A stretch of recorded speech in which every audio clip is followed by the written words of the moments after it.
Corona के हवाले से बात करते हैं। जो तीसरी लहर आई है बहुत ज़्यादा खतरनाक साबित हो रही है, खासतौर पर इंडिया की अगर हम बात करें। मैंने ब्रेक से पहले इंट्रो में भी जिक्र किया था कि भारत में जो कोरोना की सिचुएशन है आपके सामने है। अब तो ऐसी सिचुएशन है भारत में कि वहाँ पे शमशान घाट कम पड़ गए हैं, जगह जगह पे, सड़कों पर, गलियों में, मोहल्लों में, फुटपाथों पर लाशें गिरी हुई हैं। कोरोना के पेशेंट्स वहाँ पर कितने ज़्यादा हैं, एक एक दिन में 3-3 लाख से ज़्यादा केसेस रिपोर्ट हो रहे हैं। और हमें भारत से मेरे ख्याल से इबरत हासिल करनी चाहिए।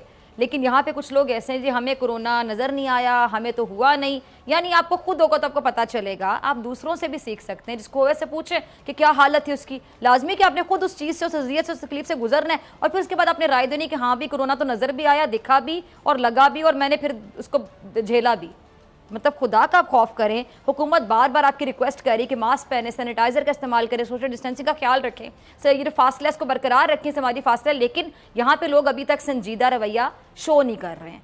तो मेरे साथ मौजूद हैं इस सेगमेंट में, हम खुलकर बात करेंगे secretary general PMA Karachi doctor Qaiser Sajjad साहब। और मेरे ख्याल से कोरोना के हवाले से डॉक्टर साहब आपकी बड़ी खिदमात है कि कोरोना के हवाले से जितना आपने गाइड किया लोगों को TV पर आकर, शायद ही किसी और डॉक्टर ने किया हो। और कुछ देर के बाद हमें ज्वाइन करेंगे, बल्कि टीम मुझे बता दीजिएगा जब आते हैं जी, vice chancellor university of health sciences, बहुत ही सीनियर डॉक्टर हैं पाकिस्तान के, प्रोफेसर डॉक्टर जावेद अकरम साहब। वो भी लम्हा आपको आगाह रखते हैं टेलीविजन पर आके सिचुएशन के हवाले से। तो डॉक्टर साहब आप दोनों का शुक्रिया। आई थिंक अभी डॉक्टर जावेद अकरम हमारे साथ मौजूद नहीं है, लेकिन डॉक्टर कैसर सजाद अगर आप मुझे सुन पा रहे हैं। अभी जो तीसरी लहर है डॉक्टर साहब, ये तो बहुत ज़्यादा खतरनाक हो गई है, इतने केसेस आ रहे हैं। तो आने वाले जो 2 हफ्ते मजीद कैसे देखते हैं आप, कितने अहम है? बिस्मिल्लाहिर्रहमानिर्रहीम, बहुत शुक्रिया आपका। देखिए, आने वाले दिन जो है बहुत ज़्यादा हमें उसमें ख़तरा लग रहा है और बहुत ज़्यादा प्रॉब्लम लग रही है। उसकी वजह यह है कि आपने बहुत सही बताया कि इंडिया में जो आजकल पाकिस्तान में हालात हैं, ये हालात इंडिया में कुछ अरसे पहले था और वहाँ पर लोग ओवर कॉन्फिडेंट थे और ये पता लग रहा था कि जी कोई बात नहीं है। हुकूमत भी संजीदा नहीं थी, आवाम भी संजीदा नहीं थी और देखते देखते आपने देखा कि अब वहाँ इतनी प्रॉब्लम है कि अस्पताल में लोगों को जगह नहीं मिल रही है। जो लोग इंतकाल कर जाते हैं वहाँ कब्रिस्तान दफनाने के लिए नहीं मिल रहा है, शमशान घाट नहीं है और बहुत बहुत बहुत बहुत बहुत बुरी हालत है। हम ये समझ रहे हैं कि जो वहाँ पर ये सेकेंड वेव है, लेकिन हमारी थर्ड वेव है। हमारे लिए ये प्रॉब्लम ये है कि हम बिल्कुल शुरू दिन से SOPs को फॉलो नहीं कर रहे हैं और ये चूंकि ख़तरनाक इस सेंस में हम कह रहे हैं कि ये जो कोविड इस वक्त जो है 3 वेरिएंट बिल्कुल ऑब्वियस हैं, जिसमें UK variants, south African variants और ब्राज़ील वेरिएंट्स। इसका जो प्रॉब्लम ये है कि ये बहुत तेज़ी से फैलता है एक इंसान से दूसरे इंसान में। और दूसरी बात ये है, इसका प्रॉब्लम ये है कि ये नौजवानों को, यंग लोगों को और बच्चों को इन्फेक्ट करता है। और तीसरी जो बात बहुत अहम है और बहुत ख़तरनाक है, जिसकी वजह से हम बहुत ज़्यादा परेशान हैं कि उसमें क्लियर कट अलामात नहीं होती हैं और जब अलामात होती हैं तो बहुत देर हो चुकी होती है। सिंपल नज़ला ज़ुकाम होता है, लोग लिफ्ट नहीं कराते हैं और जब आगे चल के सांस में तकलीफ और बुखार होता है तो पता ये चलता है कि उनका जो आधा लंग्स है, जो आधा फेफड़ा है, वो तो ख़राब हो चुका ऑलरेडी। तो इस वजह से हम चाहते हैं कि खुदा न खास्ता इंडिया वाली सूरत हाल हमारे यहाँ ना हो जाए। इंडिया तो बहुत ज़्यादा स्ट्रॉन्ग उनका हेल्थ का निज़ाम है। इवन देन देखिए ना डॉक्टर साहब, आपने खुद एक नया सवाल खोल दिया कि इतना स्ट्रॉन्ग हेल्थ का निज़ाम, इसके बावजूद वहाँ पे क्या हालात हैं हम देखें तो हमारा तो सेहत का सिस्टम इतना स्ट्रॉन्ग नहीं है। ठीक है, मैं आपकी इजाज़त से डॉक्टर जावेद अकरम साहब को शामिल गुफ्तगू करूँ, फिर मैं आपकी तरफ दोबारा आती हूँ, काफ़ी टाइम है हमारे पास। डॉक्टर साहब आपने डॉक्टर कैसर को भी सुना। डॉक्टर साहब ये अब कैसे देख रहे हैं आप, उनका वाकई हेल्थ सिस्टम जो कितना स्ट्रॉन्ग है, इवन देन वहाँ पे क्या हो रहा है?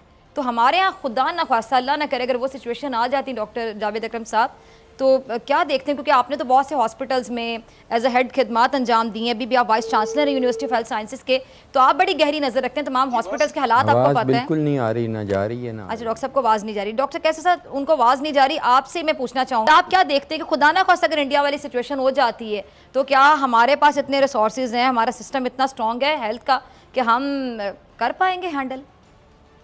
नहीं जी, बिल्कुल भी नहीं कर पाएंगे। अफसोस की बात सिर्फ यही है कि हमारे पास अभी से मैं सुन रहा था कि फवाद चौधरी साहब को कि 90% ऑक्सीजन जो है वो कंज्यूम हो गई है या हो रही है 10%, तो ये तो बहुत ही अफसोसनाक बात है कि ऑक्सीजन की कमी, और इस बीमारी के अंदर जो असल जो लाइफ लाइन है, मैं उसको कहता हूँ, वो ऑक्सीजन की सप्लाई है। अगर ऑक्सीजन अस्पतालों में नहीं है तो खुदा के वास्ते वहाँ ऑक्सीजन की सप्लाई, बल्कि मैं कहता हूँ कि इस वक्त कुछ हमें टाइम है हमारे पास कि हम प्रिवेंटिव मेजर्स ले सकते हैं। हमारे पास टाइम है कि हम अपने अस्पतालों में जो डेफिसिट्स है, जो कमी है, उसको पूरा कर सकते हैं। ऑक्सीजन की सबसे ज्यादा अवेलेबिलिटी की जरूरत है। हमारे पास ऑक्सीजन मौजूद है, और अगर नहीं है तो ले लें। अभी मुझे पता चला कि स्टील मिल जो बंद किया गया है वो तो रनिंग में था, वहाँ ऑक्सीजन का वो था, प्रोजेक्ट था, वो तो बिल्कुल ऑन था। तो इस तरह से आज पता लगा कि शायद उसको भी रिव्यू किया जा रहा है, वो शायद खोला जाएगा। तो ये बहुत अच्छी बात है। बात करने का मकसद ही सिर्फ ये है कि हम लोग तैयार रहें। अल्लाह ना करे अगर हम पहले से तैयार होते हैं तो बहुत अच्छी बात है। और इसमें सबसे इम्पोर्टेंट बात यह है कि ये जहन में रखना है कि ये बीमारी एक से दूसरे में फैलती है। हम इस बीमारी के फैलाव को रोकना है। जब बीमारी के फैलाव को रोकने के लिए हम इक़दाम करेंगे तो यकीनन लोगों की मूवमेंट को रोकेंगे, और जब लोगों की मूवमेंट रुकेगा तो उसका एक ही आंसर है कि आप लॉकडाउन करें। देखिए, ये बीमारी बाहर से आई थी, लेकिन अनफॉर्चुनेटली हमने बाहर का जहाज का आना बंद नहीं किया है, और ना ही कोई सिस्टम डेवलप हुआ है। हम अगर बाहर जाते हैं किसी भी मुल्क में तो वहां हमें अपने खर्चे पे क्वारंटाइन करना पड़ता है। वहां पर हमें साबित करना पड़ता है कि हम वैक्सीन लगा कर आए हैं, और उसके बावजूद भी वो यकीन नहीं करते हैं, और वैक्सीन वहां पर दोबारा टेस्ट भी कराया जाता है। तो ये सारी चीजें हैं। हम समझते हैं कि पाकिस्तान में भी इस बीमारी को रोकने के लिए, इससे पहले कि पानी सर से ऊपर हो जाए, हमें चाहिए कि हम अभी से एहतियाती तदाबीर सख्ती से अपनाएं। और मैं देख रहा हूं कि जो काम 1-2 महीना पहले करना चाहिए था, वो काम अब शुरू हुआ है। फेडरल गवर्नमेंट भी और आज सिंध गवर्नमेंट ने भी बहुत अच्छे फैसले किए। लेकिन मैं डॉक्टर जावेद अकरम साहब को शामिल गुफ्तगू कर लूं। पहले आवाज नहीं जाए। डॉक्टर साहब, आपको आवाज आ रही है मेरी? अगर आप मुझे सुन पा रहे हैं डॉक्टर जावेद अकरम साहब। डॉक्टर कैसर सजाद साहब भी हमारे साथ मौजूद हैं। कोरोना के हवाले से बात हो रही है। डॉक्टर साहब, आप बड़े सीनियर डॉक्टर हैं। मैं यही बता रही थी कि बहुत सी यूनिवर्सिटीज़ में आप खिदमात अंजाम दे चुके हैं, बहुत से स्टूडेंट्स हैं जिन्होंने आपसे पढ़ा, वाइस चांसलर आप यूनिवर्सिटी ऑफ हेल्थ साइंसेज के। आपसे ज़्यादा कौन बता सकेगा कि हमारे हॉस्पिटल्स की क्या सिचुएशन है, क्या कैपेसिटी है? खुदा ना ख्वास्ता अगर इंडिया वाले हालात हमारे मुल्क में हो जाते हैं तो क्या हम हैंडल कर पाएंगे? हमारी कैपेसिटी वो है? देखें फिजा, मेरे ख्याल है कि अल्लाह ना करे कि हम सब के अंदाजे गलत हों और हम सब गलत हों और इंडिया वाले हालात ना हों। लेकिन जब आप हिस्ट्री देखते हैं, हिस्टोरिकल पर्सपेक्टिव देखते हैं, तो इंडिया के में जो भी वबाई सूरत हाल होती है उसको हम फॉलो करते हैं 4 से 6 हफ्ते बाद। तो अल्लाह करे कि इस दफ़ा ये ना हो, क्योंकि इंडिया वाले अगर हालात खुदा न खास्ता हुए, डिज़ीज़ इतनी एस्केलेट कर गई कि ट्रांसमिशन इतनी बढ़ गई, और हमें इंडिया से सीखना चाहिए कि इंडिया की डिज़ीज़ की एस्केलेशन की वजह ये बनी जो उन्होंने बहुत सारे मजहबी त्योहारों पे लाखों लोगों को इकट्ठा कर लिया। और ज़ाहिर है वो अब हमारा भी ये बहुत इम्पॉर्टेंट महीना गुजर रहा है रमज़ान, और इसके बाद ईद। हमें ये ईद और रमज़ान बिल्कुल ही सादगी से करना चाहिए, जो कि हमारे दीन में बिल्कुल है ही यही कि सादगी से करें। और दीन में ज़िंदगी बचाने की अहमियत बहुत ज़्यादा है, क्योंकि इबाद की अहमियत बहुत ज़्यादा है। बजाय इसके कि हम समोसे पकौड़े और रंग बिरंगी शरबतों में मुलविस हों, तो क्या फ़र्क पड़ता है? बहुत सारी इंशाल्लाह रमज़ान आएंगे, बहुत सारी ईदें आएंगी। ये ईद आप बच्चे को पुरानी जूती से, पुराने कपड़ों से करा लें, कोई फ़र्क नहीं पड़ने लगा। आपका बच्चा और आप इंशाल्लाह ज़िंदा रहेंगे, और वैक्सीन भी आ जाएगी, तो वैक्सीन लग जाएगी तो डेफिनेटली अभी हम उस कंडीशन में नहीं हैं। अभी टोटल जो वैक्सीन पाकिस्तान में इस हफ्ते के एंड तक आएंगी वो 60 लाख के करीब आएंगी। अच्छा फिगर बन रहा है, लेकिन इसको बहुत टाइम लगेगा। अभी सब्र का दामन हाथ से नहीं धोएं, अभी ख्वाहिशात की कुर्बानी करें बजाय इंसानों की ज़िंदगी की कुर्बानी करने के। डॉक्टर साहब, आप मेरी बात से एग्री करेंगे? डॉक्टर जावेद अकरम साहब, आप डॉक्टर कैसर, आपने डॉक्टर साहब आपने बड़ी अच्छी बात की कि ईद पुराने कपड़ों में कर लें, कुछ नहीं होता। अब जब हालात इतने ज़्यादा ख़राब हो रहे हैं, आप यकीन जानिए कि क्या दिल चाहता है शॉपिंग करने को? मतलब जब से कोरोना आया मैं बहुत कम मैंने शॉपिंग की। आपका भी ये हाल होगा कि दिल ही नहीं चाहता ना, किस चीज़ की खुशियाँ मनानी है। मतलब अल्लाह माफ़ करे, हर महल्ले से जनाजे निकल रहे हैं, मतलब 2 घर छोड़ के हर तीसरे घर में कोई ना कोई कोरोना से सफ़र कर रहा है। हम किस बात की खुशियाँ मनाएंगे? ठीक है, ईद है, त्यौहार है, हमें खुशियाँ मनानी चाहिए, लेकिन आपने बड़ी अच्छी बात की कि एक दूसरे का एहसास, इससे बड़ी खुशी तो कोई है ही नहीं। जी डॉक्टर साहब, डॉक्टर जावेद। ये आई विश कि यही थिंकिंग हम सब की हो, शायद ये आपकी है, शायद मेरी है, कि हम इस वक्त हमें ईद मनाने से बहुत ही ज़्यादा अहमियत की चीज़ है लोगों की ज़िंदगी और अपनी ज़िंदगी बचाना। जिसका दीन में कहा गया कि जिसने एक जान बचाई उसने इंसानियत बचा ली, और जिसने एक जान ली उसने इंसानियत ले ली। आई विश कि हमारी तरजीहात अभी कम अज़ कम इस दफ़ा अभी इस वक्त हम सही कर लें। अभी तक तो हम टोटली, आपने जितने प्रोग्राम्स किए और बाकी चैनल्स ने जितने किए, हम और जितने डॉक्टर्स ने, सजाद ने, मैंने, सब ने मिल के किए, हम टोटली फेल हुए। हम माइंडसेट चेंज नहीं कर सके। हम समझ रहे हैं कि ये कोरोना हमारी प्रॉब्लम नहीं है, औरों की प्रॉब्लम है। हमारा जनाजा नहीं निकल सकता, औरों का निकल गया है। तो ये इसलिए मेरा ये, पहले तो हम इस वबा में अब इसको हम कोशिश कर रहे हैं कि वैक्सीनेशन को भी हम कंट्रोवर्शियल बना दें। हम एक मिसपरसेप्शन क्रिएट कर रहे हैं। तो इसलिए मैं समझता हूँ कि हमें कॉन्स्टेंटली ये रबिन करना पड़ेगा और इसकी अहमियत बतानी पड़ेगी।